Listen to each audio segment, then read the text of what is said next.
له افغانانو سره د ایرانیانو ناوړه چلند او وحشت به مو وژړوي. دا هغه خلک دي چې له اسرائیل سره په جګړه کې یې د اسلامي امارت د واکمنۍ مشرانو، کشرانو او پلویانو ملاتړ کاوه، خو اوس د نوموړي واکمنۍ غړي پر دغه ملاتړ پښیمانه ښکاري. بشپړ جزئیات په ویډیو کې تر پایه وګورئ. پاتمنو لیدونکو ستړي مشئ.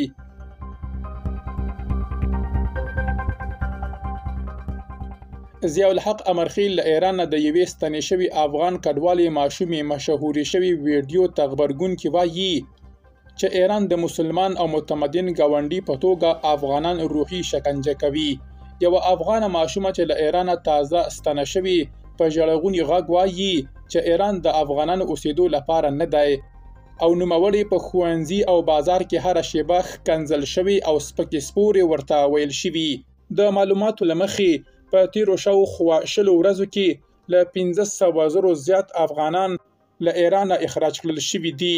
د جمهوریت نظام والي ټینګار کړی چې طالبان د در په دره افغانانو ژوند ته پام وکړي او اجازه دې نه ورکوي چې د پردیو له لوري روحي شکنجه، تحقیر او وځورول شي.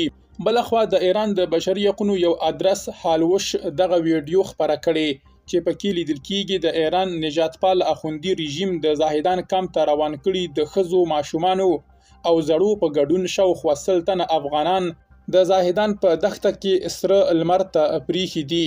د یو افغان کډوال په وینا دغه بس چې افغانان پکې د زاهدان کمپ ته لیږدول کېدل، زاهدان ته شاوخوا 40 کیلومتره نږدې ناڅاپي له لیږدونکو کسانو وغوښتل چې د نفر پر سر باید ورته 400 زره اضافي پیسې ورکړي، خو دا چې له افغانانو سره دغه پیسې نه وي نو هغوی په دښته کې له موټر څخه کوز کړي دي.